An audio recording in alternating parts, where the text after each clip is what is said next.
I still remember the exact words my dad said, like they were branded into my brain. "Mallory, your bonus should go to Tyler. He deserves it more than you do." I just stood there, frozen, my phone still warm in my hand from the call with my boss, where I'd heard I was getting the biggest bonus of my career. I'd worked 12-hour days for months, skipped vacations, and even spent Christmas Eve alone at the office. And now my own father wanted me to just hand it over? It wasn't about money anymore. It was about every time I was told Tyler was special, every time my accomplishments were brushed aside. That was the exact moment I decided I wasn't going to be quiet anymore. What would you do if your own father told you your hard-earned bonus should go to your brother, just because he deserves it more? Let me know in the comments and subscribe for more stories. Before all this, I was the kind of person who believed hard work paid off. My name's Mallory Hart, and I've been grinding at my marketing firm for 5 years straight. When I started, I was fresh out of college, living off instant ramen and praying I wouldn't overdraft my bank account. I climbed my way up by staying late, volunteering for the toughest projects, and never saying no to a challenge. So when my boss called to tell me I'd earned a $15,000 year-end bonus, I cried. This was the money I'd been saving for a down payment on my first home, my dream. But then came my dad, Dennis Hart. He's always had a soft spot for my brother Tyler. Tyler, the golden boy, the one who got bailed out of every bad decision he ever made. He crashed Dad's car, paid for, failed his college classes. Dad blamed the professors. When Dad heard about my bonus, he said, without hesitation, that I should help Tyler out because he was struggling to pay off a failed business loan. I just stared at him, waiting for him to laugh. But he didn't. At first, I thought maybe I misheard him. I asked, "Dad, are you serious?" He sighed like I was being difficult. "Mallory, Tyler's business didn't work out. He's drowning in debt, and you don't even have kids or a mortgage yet. This bonus would help him get back on his feet." I wanted to scream. Tyler had every chance I never got. I worked 3 part-time jobs through college, while he spent summers backpacking through Europe with money Dad gave him. And now, after everything, I was supposed to sacrifice my future to clean up another one of his messes? I left the house that night feeling like I was invisible. I couldn't sleep. I kept picturing Tyler's smug face when Dad told him my bonus was coming his way. The next morning, I tried reasoning with Dad again. I earned this money. I planned for it.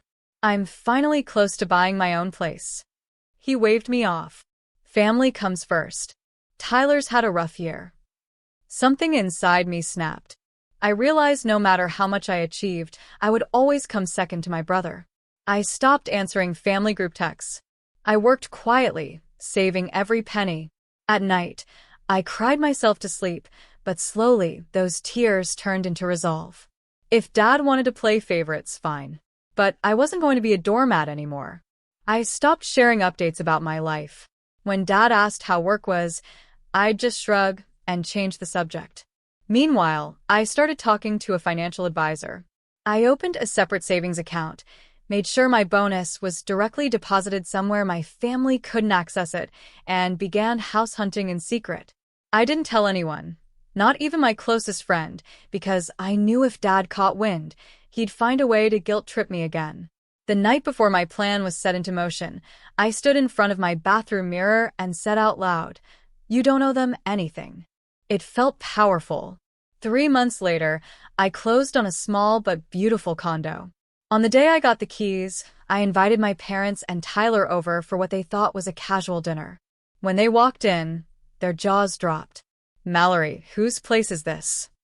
Dad asked, looking around at the freshly painted walls and new furniture. "Mine," I said with the biggest grin on my face. "I used my bonus for the down payment." Tyler frowned. "Wait, what?" "I thought Dad said." I cut him off. "Yeah, Dad said a lot of things. But this time, I chose myself." The room went silent. Dad's face turned red, but I didn't flinch. "You should have helped your brother," he said finally, voice cold. "No," I replied. "I've been helping him my entire life. This time I helped me." Tyler muttered something under his breath and stormed out. Dad left soon after, furious. But for the first time in years, I felt light. I had stood my ground. That night, as I sat on my new couch, I realized something important. It wasn't just about the money. It was about finally refusing to be the second priority in my own family story. I'd spent years trying to earn their approval, to prove I was just as worthy as Tyler. And every time, I was told to wait, to be patient, to sacrifice for him. But no more. Revenge, for me, wasn't about hurting Tyler. It was about finally investing in myself, literally and emotionally.